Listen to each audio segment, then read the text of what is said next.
Selamat malam Ibu Bapak sahabat GPIB dimanapun berada. Kembali lagi dalam program Night Call.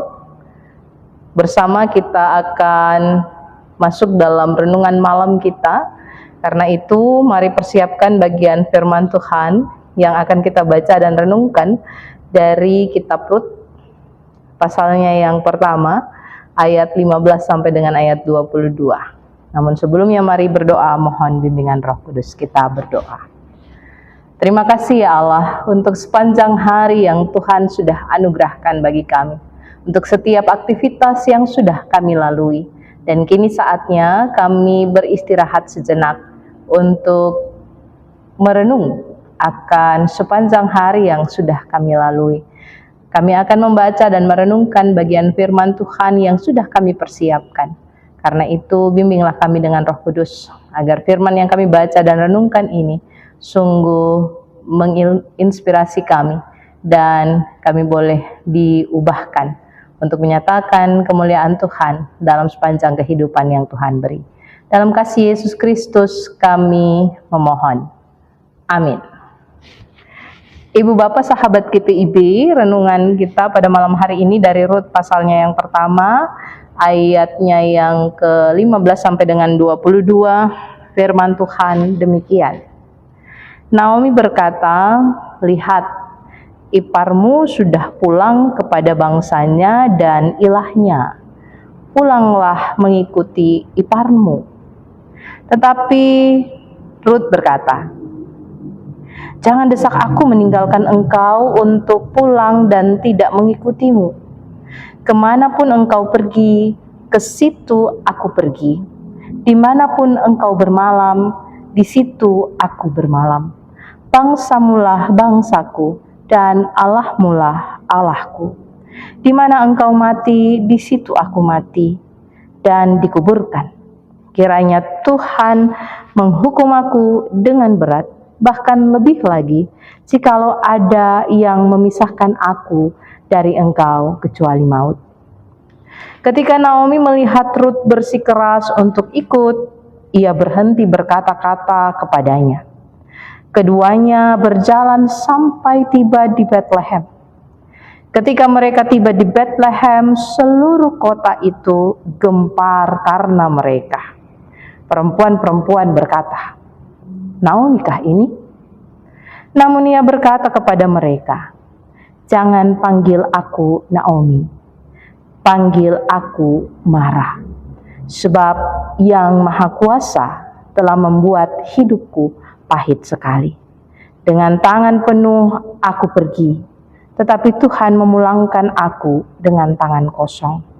Mengapa kamu memanggil aku Naomi, sedangkan Tuhan telah bersaksi melawanku.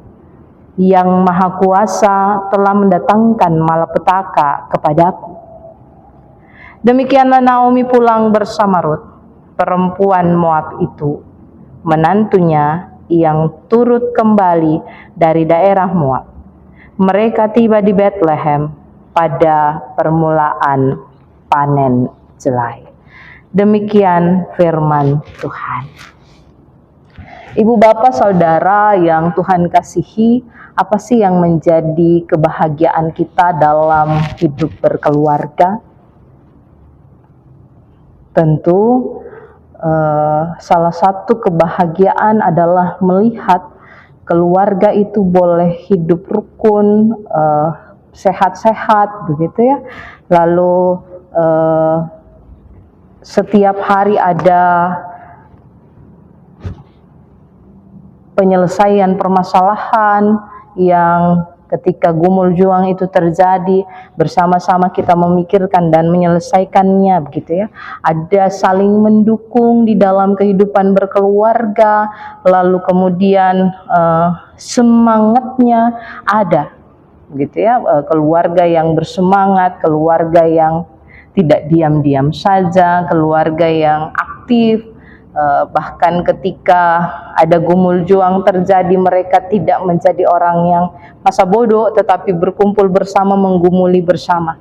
Nah ini sebuah keluarga yang bahagia dan di dalamnya ada kekuatan tersendiri. Nah Di dalam bacaan kita pada pada malam hari ini, Ibu Bapak, terlihat tentang dua hal di sana. Yang pertama, keputusan seorang Ruth dan kekuatan dari seorang Naomi. Mengapa Ruth menjadi begitu tertarik dengan keluarga dari suaminya? Padahal iparnya, dikatakan di situ, Naomi itu punya dua anak, dan dua anak itu menikah dengan orang Moab, si Orpa dan Ruth. Dan ketika kedua anak Naomi itu meninggal, bahkan suami Naomi meninggal, otomatis hubungannya terpisah. Tetapi Ruth tidak demikian. Ruth kemudian berpikir bahwa ini sudah bagian dari sebuah keluarga, di mana keluarga itu harus saling menopang, bukan meninggalkan ketika berada dalam masa sulit. Itu yang bisa saya pahami dari apa yang Ruth pikirkan. Ruth berpikir bahwa ketika satu keluarga bergumul, maka itu menjadi satu anggota keluarga bergumul, maka itu menjadi pergumulan dari keluarga yang lainnya. Dan ini memperlihatkan kepada kita bahwa kasih itu tidak hanya sekadar sampai hubungan dengan pasangan saja, tetapi dengan satu keluarga utuh, keseluruhan, begitu. Makanya dia bilang, jangan desak aku. Di mana engkau pergi, aku juga akan pergi. Begitu dikatakan dalam firman Tuhan yang kita baca. Ada keterikatan emosional, ada kasih yang sudah mendasar dalam kehidupan Ruth terhadap Naomi sekeluarga. Tidak hanya pada ketika suaminya masih hidup, tetapi ketika suaminya sudah tiada, di situ kekuatan emosional yang muncul.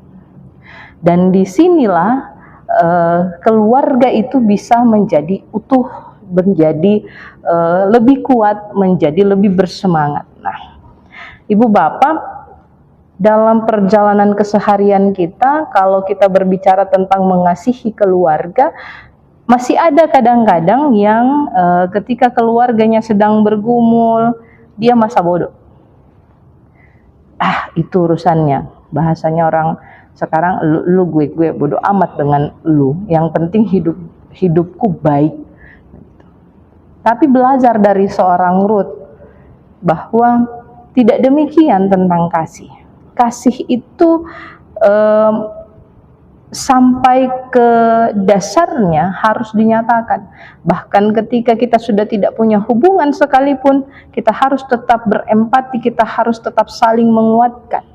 Dalam kehidupan persekutuan pun demikian, Ibu Bapak. Kita bisa menjadi lebih kuat kalau kita punya cinta yang mendasar. Bukan karena hanya kepentingan saja, tetapi karena cinta kita mendasar di dalamnya. Di sini diperlukan yang namanya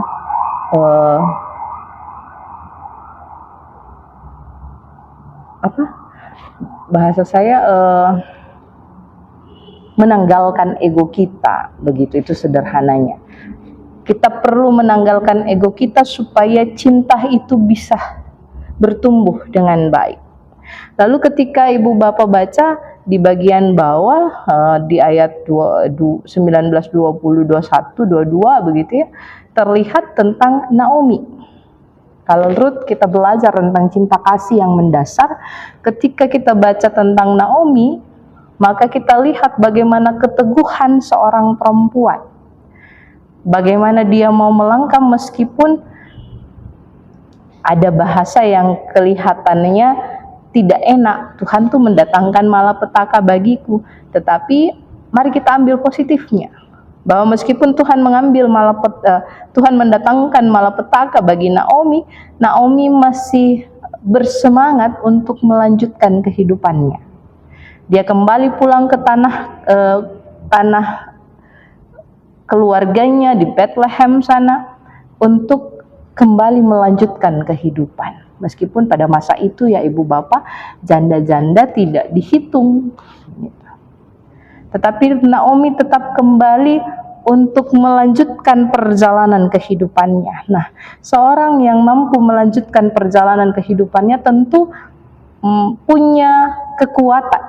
Dan kekuatannya itu hadir dari seorang Ruth yang memberikan semangat baginya untuk terus melanjutkan kehidupan.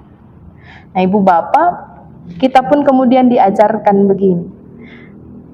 Sekarang situasinya tidak baik-baik saja. Ada banyak malapetaka yang terjadi, bencana di daerah Sumatera, juga di Lumajang, Jawa Timur. Mereka butuh kekuatan. Tapi kalau kita hanya hadir sakadarnya, itu tidak akan mendatangkan semangat. Tapi kalau kita dengan sungguh-sungguh, puji Tuhan bahwa GPIB sudah menggalang dana, bahkan sudah terjun langsung.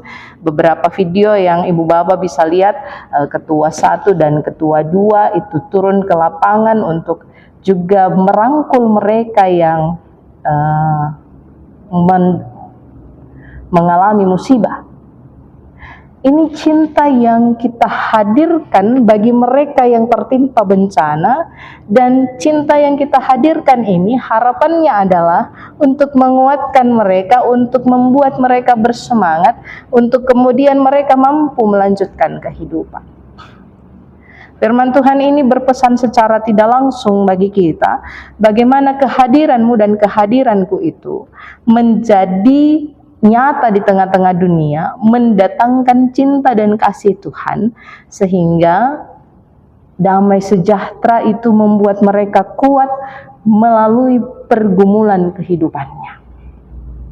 Kita orang Kristen tidak hanya memaknai Advent ketiga ini dengan hanya sekadar menyalakan lilin pink, ya, lilin warna pink yang ada di belakang saya.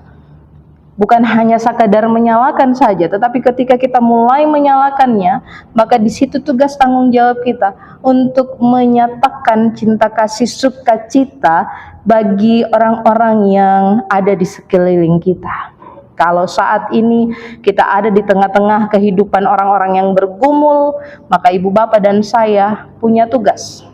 Bagaimana caranya untuk membuat mereka yang sedang bergumul itu bisa bersemangat menghadapi gumul juangnya. Jangan menjadi orang-orang yang ketika ada yang bergumul justru di situ kita hadir untuk ngejek dia, untuk ngata-ngatain dia. Tidak.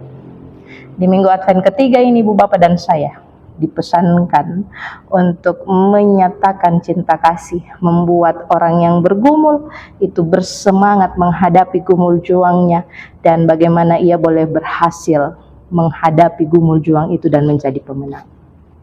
Di malam hari ini mari merefleksi. Apakah hadirku hari ini mendatangkan sukacita yang sungguh, menyatakan cinta itu dengan sungguh, sehingga orang-orang di sekitarku menjadi bersemangat. Tuhan menguatkan kita untuk menyatakan kehendak-Nya. Mari kita berdoa. Terima kasih ya Allah untuk firman-Mu pada malam hari ini. Dan sekarang kiranya firman itu menguatkan kami, menjadi kekuatan tersendiri bagi kami untuk besok pagi kami boleh lakukan dalam perjalanan kehidupan kami. Malam hari ini kami hendak beristirahat, berkenan Tuhan memberkati supaya kami boleh pulih dan besok kami boleh bangun dengan tubuh yang sehat untuk memuliakan Tuhan. Terima kasih Tuhan untuk firman-Mu, terima kasih untuk penyertaan. Ini doa syukur kami, dalam kasih Yesus Kristus kami memohon. Amin. Selamat malam Ibu Bapak, selamat beristirahat. Tuhan Yesus memberkati.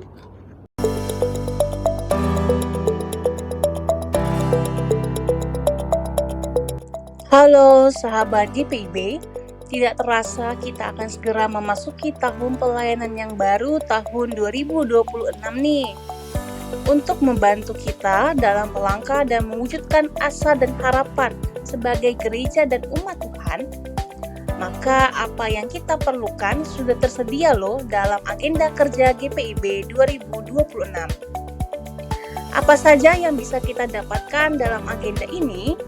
Di dalamnya kita dapat mengetahui yang pertama kalender gerejawi sepanjang tahun dan hari-hari penting nasional. Kedua, simbol-simbol liturgi GPIB dan pemaknaannya. Lalu ada bacaan dan renungan sepanjang tahun. Terdapat juga visi dan misi GPIB memasuki PKUPPG ketiga. Dan masih banyak lagi. Nah, sahabat GPIB sudah bisa mendapatkannya dengan membeli seharga Rp70.000 per buku agenda. Yuk kita pesan sekarang agenda kerja 2026 GPIB di call center Biro Penerbitan GPIB sebagai berikut. Yuk pesan sekarang. Sekian informasi dari kami. Tuhan Yesus memberkati.